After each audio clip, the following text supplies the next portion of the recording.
En España, el Parlamento aprobó extender el estado de emergencia hasta el 12 de abril. El país sumó 655 muertes para un total de 4.089. Y en Bruselas, el Parlamento Europeo votará un presupuesto de 37.000 millones de euros para la lucha contra el COVID-19. Y en videoconferencia, los líderes del G20 discutirán un plan económico ante la perspectiva de la recesión mundial, dada por el Fondo Monetario Internacional. Tenemos informe desde Bruselas. En Estados Unidos hay casi 70.000 casos y más de 1.000 fallecidos. Nueva York es el epicentro de la emergencia y el virus se mueve hacia el sur en Nueva Orleans. El gobernador neoyorquino Andrew Cuomo y sus homólogos de Carolina del Norte y Hawái solicitaron a la Agencia Federal para el Manejo de Emergencias equipos mortuorios para fallecimientos masivos.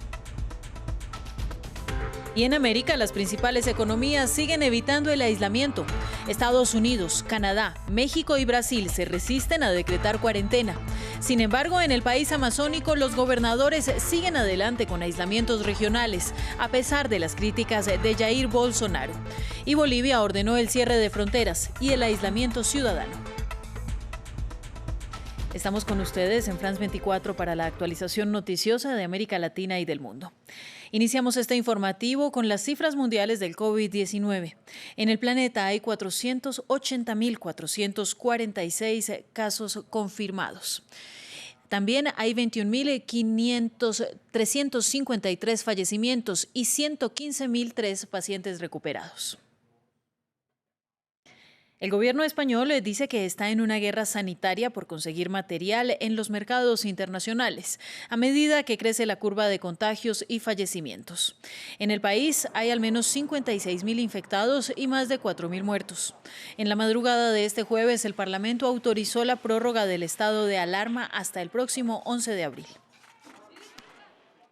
Y los líderes europeos y el G20 se reúnen hoy en videoconferencia para acordar la respuesta económica a la pandemia del coronavirus.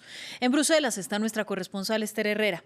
Esther, ¿qué negocian los líderes europeos?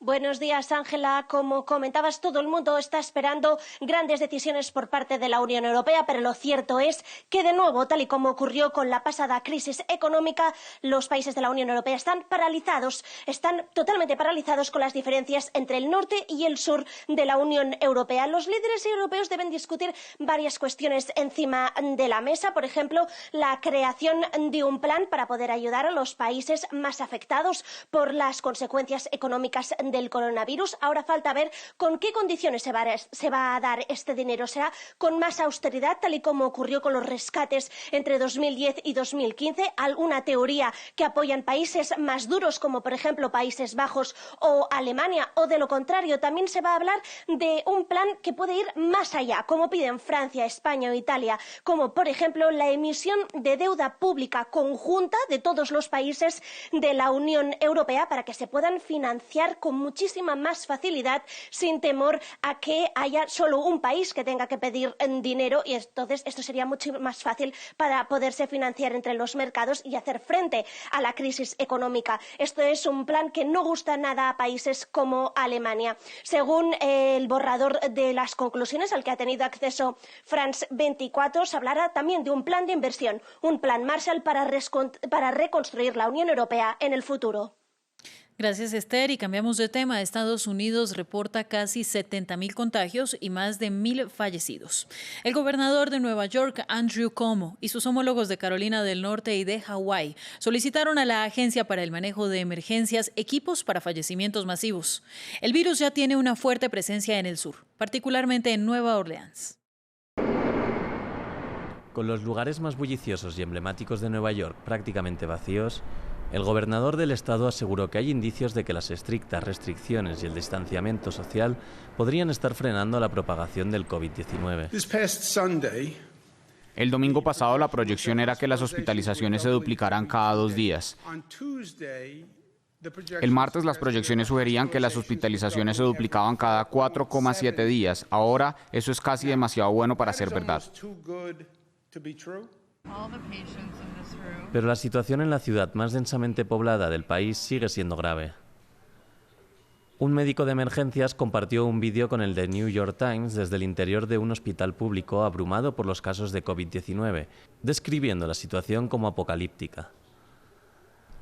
Los funcionarios estatales han advertido que se necesitan miles de ventiladores adicionales a medida que se van presentando casos más graves. En Nueva Orleans, Luisiana, donde hace solo un mes la gente abarrotaba la calle Bourbon por el Mardi Gras, existe una creciente preocupación de que la ciudad podría convertirse en el próximo epicentro del virus en los Estados Unidos. Allí se ha visto un aumento del 30% de los casos en tan solo 24 horas. Entonces, en lo que debemos centrarnos ahora es en el hecho de que han pasado varias semanas desde el Mardi Gras y lo que el gobernador ha indicado es que estamos en el camino de parecernos a Italia. Luisiana es uno de los estados que han emitido órdenes de quedarse en casa, pero de momento la administración Trump aún no ha firmado una orden nacional para mantener a las personas en aislamiento. El presidente Trump continúa insistiendo en que la solución no puede ser peor que el problema y que le gustaría que todos los estadounidenses regresen al trabajo en Semana Santa. El paquete económico de ayuda más grande en la historia de Estados Unidos, $2 billones, es el dinero con el que el Congreso espera aliviar una economía sobre la que vuela el fantasma de una recesión como la del 2008, como consecuencia de las restricciones impuestas para frenar el avance del COVID-19, informa Juan Pupiales. Una ayuda que equivale a la mitad de todo el presupuesto federal para un año, aproximadamente $2 billones, 2 millones de millones. Republicanos y demócratas han tenido discrepancias sobre si es una ayuda más para las empresas o para el sistema sanitario. En lo que ha habido un acuerdo es en que es urgente. Se incluyen $500.000 millones en una ayuda de $1.200 para aquellos estadounidenses que ganen menos de $99.000 al año y otros $500.000 millones dedicados en su mayoría a las grandes empresas, pero excluyendo aquellas del presidente Donald Trump. Después de varios trimestres con datos positivos de empleo y crecimiento, Estados Unidos se ve amenazado ahora por el fantasma de una recesión, como consecuencia de las restricciones para frenar al coronavirus que tienen a varios sectores paralizados. Si esto se extiende de una manera que sea insostenible para mis finanzas, buscar trabajo en este momento con las implicaciones que está teniendo el COVID-19 va a ser muy duro. Las segundas cantidades de mayor peso son los $349.000 millones en préstamos para pequeñas empresas y organizaciones sin ánimo de lucro, y también hay $250.000 millones en ayudas para desempleados. Los restantes $392.000 millones se distribuyen en ayudas estatales, cuantías para los hospitales y la compra de suministros médicos, así como ayudas para la educación, el sistema de transporte público, entre otros. Según el propio líder de la mayoría republicana de la Cámara Alta, un nivel de inversión que corresponde a tiempos de guerra, una guerra que se libra contra un enemigo invisible y que desembocó en el mayor paquete de ayuda en la historia de Estados Unidos. El coronavirus se cobró el primer gobierno en el mundo. El Ejecutivo de Kosovo no superó una moción de confianza por parte del Parlamento que le reprochó al primer ministro Albin Kurti por no querer declarar estado de emergencia. Informa Mar Romero Sala. Kosovo se queda sin gobierno a raíz de la crisis por la pandemia de coronavirus. Este miércoles, la Cámara puso fin al ejecutivo de Albin Kurti, que solo llevaba 2 meses en el poder. Con 82 votos a favor, 32 en contra y una abstención, afirmo que el Parlamento de Kosovo votó a favor de una moción de confianza contra el gobierno.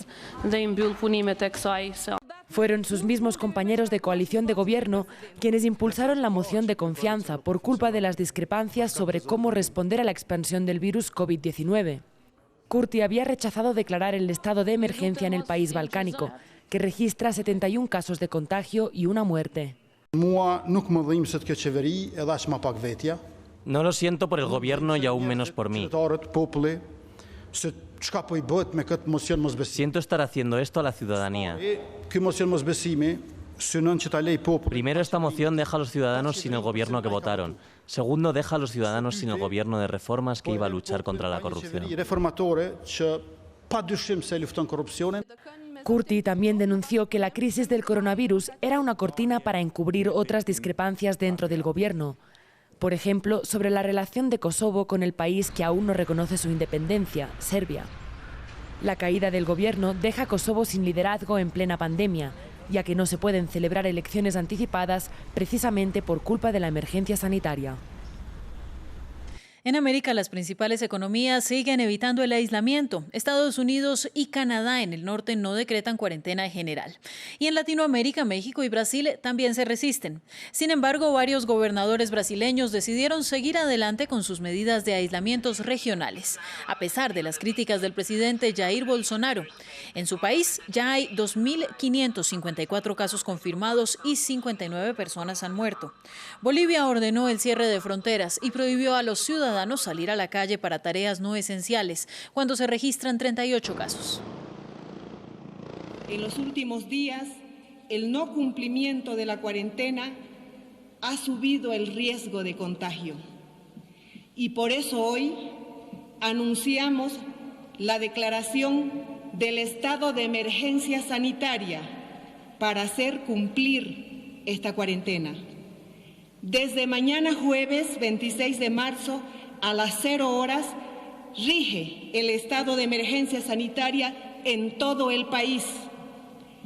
Un estado de emergencia sanitaria que estará vigente hasta el 15 de abril.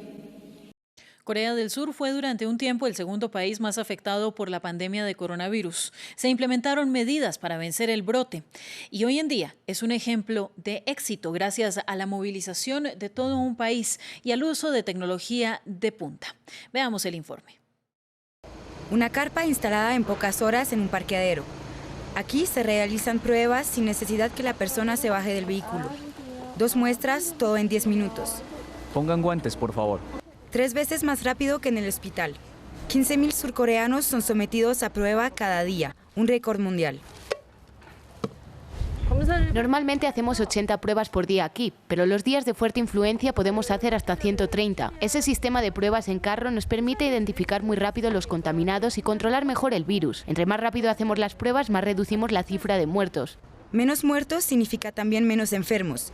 En Corea del Sur su número fue reducido por 10 en un mes. Incluso el país tiene hoy demasiados kits de prueba y los exporta en el mundo entero. El otro punto fuerte del país es el rastreo de las personas contaminadas. El teléfono de cada enfermo es geolocalizado y la información es accesible a todos. En un sitio web creado por estudiantes, los surcoreanos pueden seguir los desplazamientos de los enfermos. Los puntos verdes son las personas enfermas desde 4 a 9 días. Los puntos rojos, las personas infectadas desde menos de 24 horas. En nuestra zona no hay puntos rojos. Es una buena noticia. Análisis de la tarjeta bancaria, imágenes de videovigilancia. Los enfermos quedan en un registro. Si se niegan, se arriesgan a una pena de hasta 2 años de prisión. Un sistema sorprendente para una democracia. Sí, es verdad que nuestro sistema revela información personal, pero no revelamos ni sus fotos ni sus nombres, solo los lugares donde van, entonces, francamente, está bien. En Corea del Sur, la vida privada de los enfermos importa menos que la gestión de la crisis por el virus. El hecho que los datos sean compartidos tranquiliza a la población. Vamos hasta Nueva Zelanda, donde el hombre australiano acusado de matar a 51 personas en 2 mezquitas en marzo del año pasado presentó una declaración de culpabilidad en la corte en Christchurch, donde admitió todos los cargos. Brenton Tarrant también se declaró culpable de 40 cargos de intento de asesinato y un cargo de terrorismo, luego de perpetrar un ataque transmitido en vivo en Facebook con armas semiautomáticas contra musulmanes que asistieron a las oraciones del viernes en Christchurch el 15 de marzo del 2019. Y con el encierro ya en su segunda semana, el cantante de ópera Stefan Senechal se ha convertido en una sensación en las redes sociales por cantar a sus vecinos en París.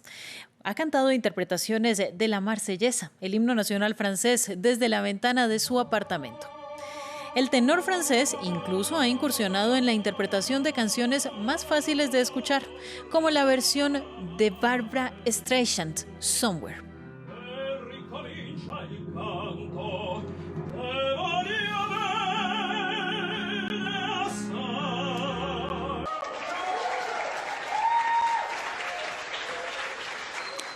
France 24 lo mantiene informado sobre los últimos acontecimientos del mundo en esta pandemia de coronavirus. Veamos nuestro sitio web.